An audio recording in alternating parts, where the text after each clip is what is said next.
ahora nos sumergimos a entender el límite de contracción. Y vemos acá nuestra misma recta numérica, la de siempre, que es esta que va de un contenido de humedad 0 y aumenta el contenido de humedad hasta algún valor. Y esta recta ya la hemos visto, ¿no? Y hemos dicho, en este estado la consistencia es sólida, luego semisólida, el estado después es plástico y líquido. Y los límites que aparecen en cada suelo son el límite de contracción, el límite plástico y el líquido. Hemos aprendido a determinar el límite líquido y el límite plástico y sabemos que son contenidos de humedad. Ahora queremos ir a ver cómo se determina ese. Para eso le agregamos a la relación que ya conocemos el volumen del suelo. Y partimos de acá, decimos, si nosotros tenemos una masa pastosa con un contenido de humedad más allá del límite líquido, el suelo va a estar en consistencia líquida y tiene un cierto volumen. Eso nos queda claro.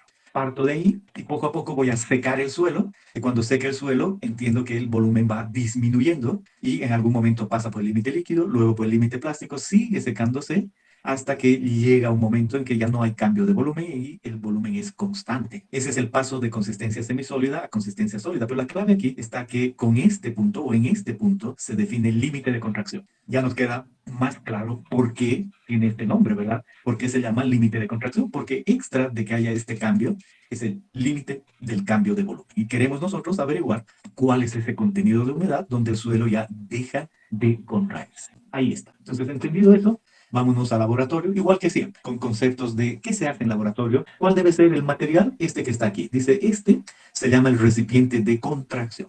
Esto de acá es una placa de vidrio con 3 puntas. Esta es una placa de vidrio común y este es un recipiente de vidrio. Entonces vamos a utilizar 2 recipientes y 2 placas. Cuando uno ve placas debe ser para enrasar algo y evidentemente esa es la idea. Y vamos a usar un suelo y vamos a partir con un suelo que está cerca al estado líquido. ¿Por qué?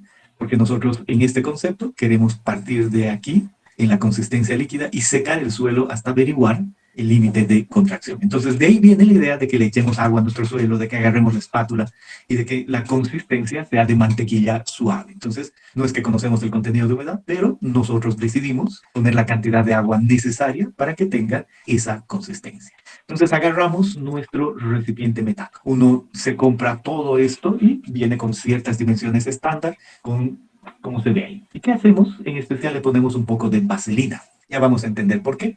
Ponemos un poco de vaselina en las paredes y sacamos la masa de nuestro recipiente. Perfecto, entendemos la idea. La nomenclatura no es exactamente la que hemos venido usando, pero no importa. El tener la masa del recipiente, MT, de la balanza. ¿Qué hacemos a continuación? Ese suelo que hemos preparado lo ponemos ahí, lo ponemos al recipiente este. Entonces con una espátula llenamos el recipiente y enrasamos adecuadamente, ¿no? Eso es lo que quiere decir ahí. Y al rellenar o al enrasar, se nota que este es un suelo, este es otro, otra foto en otro momento, no importa. El suelo que estamos manejando, enrasamos y nos queda claro que hemos puesto el suelo para que ocupe todo el volumen de ese recipiente. Esa es la idea. Entonces agarramos otra vez la balanza, ponemos el recipiente lleno de suelo, llenito, ¿no? Aquí se ve que hemos hecho. Y como tenemos el valor anterior y este nuevo, la diferencia entre el anterior y el de este momento, que aquí aparece como MW, que inmediatamente yo diría es del agua, no, es simplemente otra nomenclatura. Para decir todo esto es MW, entonces el nuevo menos el anterior nos da una masa. Y esa es la masa humedad del suelo que yo he colocado. Perfecto, conozco esa masa. Muy bien, ¿cuál es el siguiente paso? El proceso es muy simple aquí. En el siguiente paso meto eso al horno y espero las horas correspondientes, mínimo 16, y me aseguro que el suelo se seque, que salga la cantidad de agua necesaria. Y no veo, pero entiendo, eso es lo que he visto en la primera gráfica, que el volumen del suelo va a empezar a disminuir. Y aquí está nuestro recipiente, y yo le he puesto la vaselina alrededor para que no se pegue, y cuando el volumen vaya disminuyendo, cuando el suelo se contraiga, resulte que llegue a esa situación una pastilla bien formadita. Y pastilla se le dice, no diferentes partes, no agrietada por la mitad, gracias a la vaselina y a todo el diseño, o sea, no es que hay gran diseño, pero es la idea de tamaños de otros del recipiente de contracción. Entonces al día siguiente yo tengo el recipiente y tengo una pastilla. Esa es la clave. Y pongo a la balanza, que tengo ahora la masa del suelo del suelo seco con el recipiente. Si le resto la masa del recipiente, entonces me queda claro que tengo la masa del suelo seco. Y si hago la comparación entre antes y después, tengo la masa del agua. Por lo tanto, en este momento, cuando hago eso, puedo calcular el contenido de humedad, porque conozco la masa de agua que había en ese suelo, ya no hay más, y divido entre la masa de sólidos. Me queda muy, muy claro que puedo yo hallar el contenido de humedad. Y sé además la masa de los sólidos, que aquí está como SM sub 0. Pero es lo mismo de siempre, un contenido de humedad siguiendo este proceso. Vengo a mi gráfica y digo, bueno, ¿dónde estoy yo? ¿Qué acabo de obtener? Y la respuesta es muy simple. Digo, es esto de acá. He obtenido un contenido de humedad inicial. De aquí parto. Y sé cuál es ese valor. Acabo de determinarlo el segundo día, siguiendo este proceso. ¿Qué me interesa ahora? Saber el volumen. Aquí está. Saber el volumen que le corresponde a ese suelo. ¿Cómo podré yo hallar el volumen? Entonces es un proceso simple. Ese suelo estaba en un recipiente. ¿Todos de acuerdo? Y este es el recipiente en el que estaba. Yo quiero saber ahora el volumen de ese recipiente y voy a saber el volumen del suelo inicial. ¿Qué se utiliza? Se utiliza el mercurio. Entonces aquí se tiene mercurio y se agarra con guante porque el mercurio es tóxico y se coloca mercurio en el recipiente. Se utiliza una de las placas de vidrio y se enrasa y ahí está claramente que tenemos mercurio llenando exactamente el volumen del recipiente. Ahora agarro el recipiente y ¿qué ventaja tiene el mercurio? Su tensión capilar, ¿no? ¿Qué sucede? Que si yo, por ejemplo, he visto que ha salido mercurio y ha quedado ahí y levanto todo, no va a quedar el mercurio pegado al recipiente, que queda claramente dividido. Sé que esa es una propiedad del mercurio. Entonces, mi recipiente llenito de mercurio está aquí y pongo en la balanza. Y después de esto, ¿qué tengo? La masa total con mercurio. Sé la masa del recipiente y, por supuesto, sé la masa de mercurio ahí. Veo mi tabla periódica y sé la densidad del mercurio, por lo tanto, al hacer la masa del mercurio que hay aquí entre la densidad, acabo de calcular el mercurio, el volumen de mercurio que ha entrado al recipiente.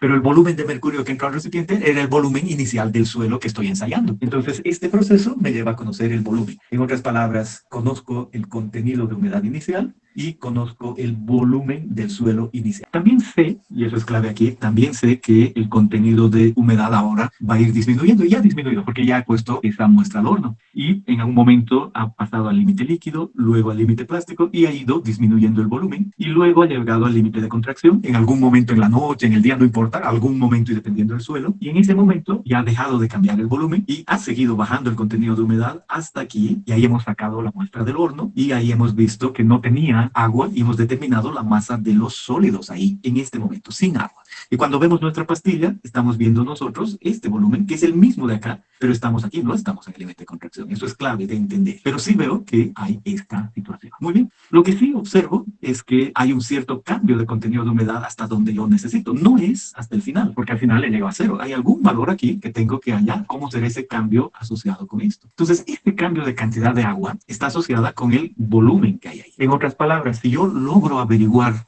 cuánto de agua ha salido aquí, esa cantidad de agua que ha salido me va a dar un cambio de volumen. Y después sigue saliendo, pero no importa, es con el volumen constante. La clave es esto de acá. Entonces, ¿qué hacemos?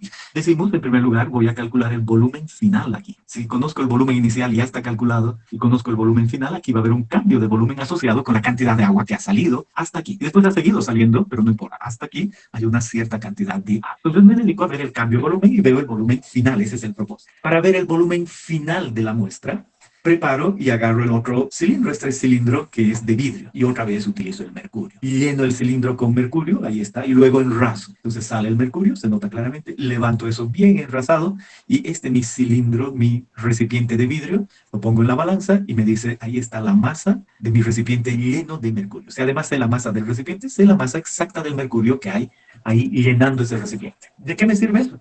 Ahora agarro mi pastilla, aquí está mi pastilla, y quiero hallar el volumen de esta pastilla. Esa es la clave. Y no puedo agarrar un calibrador porque esta pastilla no es uniforme, no es un cilindro exacto, sino que al contraerse, pues tiene un cierto volumen. Pero voy a utilizar el mercurio para hallar ese volumen. Entonces agarro mi pastilla, la pongo en mi recipiente lleno, del cual conozco exactamente la situación, y agarro la otra placa, la que tiene 3 puntos, y enraso, hundo la pastilla, y poco a poco va saliendo mercurio. Aquí está el mercurio que ha salido. Y ahí queda la pastilla hundida, está enrasado todo y la idea es muy clara. El mercurio que queda ahí afuera es el mercurio desplazado. En este caso, se vuelve a levantar, sale la pastilla y ¿qué me queda aquí? Me queda mi recipiente de vidrio con el mercurio menos el mercurio desplazado, ¿no? Eso es clave aquí. Hago la diferencia entre lo lleno y lo que queda ahora y esa es la masa de mercurio sobrante, el desplazado. No sobrante, sino desplazado. Y si yo conozco la densidad del mercurio, tengo el volumen de mercurio que no está aquí y el volumen de mercurio que no está aquí es el volumen de la pastilla de suelo. Esa es la manera en la que debo hallar yo ese volumen. Aquí hay un pequeño video que nos ayuda a ver este proceso y tampoco es que es el procedimiento exacto, pero realmente nos ayuda a entender qué se debe hacer. Ahí está el recipiente de vidrio, ahí se está agregando el mercurio, queda claro que se ha sobrepasado, ahí viene la idea de enrasar, no necesariamente es la mejor manera, pero es el concepto.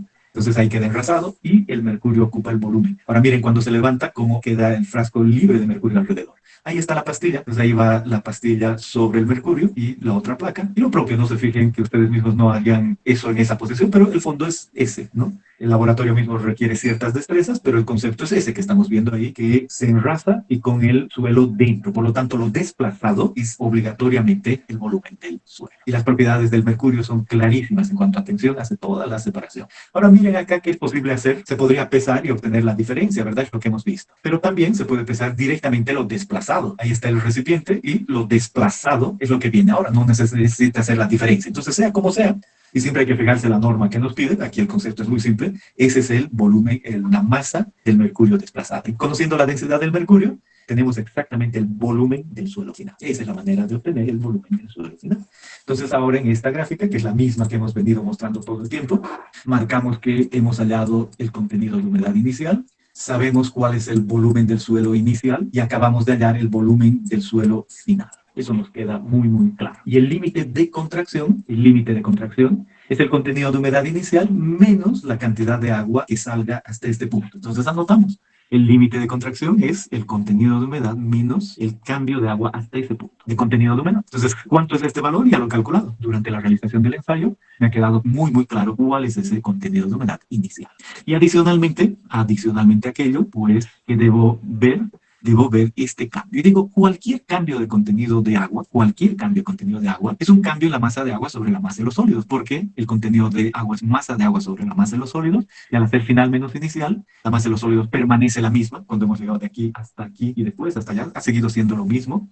Entonces es solo el cambio de cantidad de agua sobre la masa de los sólidos. Y digo, entonces este cambio es nada más que delta W por la masa de los sólidos. Ese es este cambio de masa de agua. Por otro lado, también me queda claro que la densidad del agua es la masa del agua sobre el volumen. Y si vamos a aplicar cambios, la densidad del agua que permanece constante es el cambio de la masa de agua por la densidad del agua por el cambio de volumen. Es solo una ecuación con la definición de densidad del agua. Esta es la clave aquí. Entonces, sustituye eso ahí y me sale este cambio de contenido de humedad, la densidad del agua por el cambio de volumen sobre la masa de los sólidos. Y yo he dicho que hay un cambio de volumen aquí, y este cambio de volumen entre este y este punto, ese cambio de volumen con esa masa de los sólidos, involucra un cambio de contenido de humedad. Después sigue secándose y llego aquí, pero no importa. Este cambio de volumen involucra un cambio de contenido de agua, que es este. Por lo tanto, sustituyo eso ahí y listo. El límite de contracción es el inicial menos eso. Y el cambio de volumen está aquí, es uno menos el otro, y por la densidad del agua. Estrictamente esto es más, y el cambio de volumen, estrictamente, matemáticamente, es el final menos el inicial, ¿verdad? Eso queda muy claro.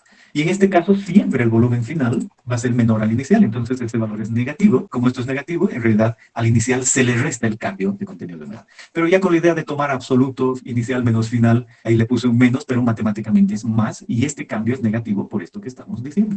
Y eso es lo que aparece en esta ecuación. Y si no es exactamente así, ustedes dicen, no importa, entendido lo que esto representa. Y así he hallado el límite de contracción. Por supuesto, a continuación hay un ejemplo del 1.12 con los datos necesarios y dice solución, el concepto. Entonces, ¿qué es el contenido de humedad inicial de estos datos?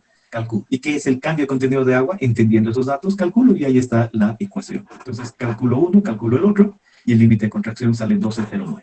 Que es solo utilizar estos conceptos. Veamos un otro aspecto, cómo además podemos nosotros determinar ese límite de contracción y realmente estimarlo. Vamos a la gráfica de plasticidad que hemos visto. Este es el índice de plasticidad, y aquí se tiene el límite líquido. Y ahí la línea U viene definida, la línea A también, eso es lo que he dicho, definición. Bueno, ¿cómo estimamos el límite de contracción? Es muy interesante. Decimos, si yo tengo un suelo, ese suelo tiene un índice de plasticidad y tiene un límite líquido definido. O sea, hago los ensayos y yo tengo un punto conocido para un suelo dado.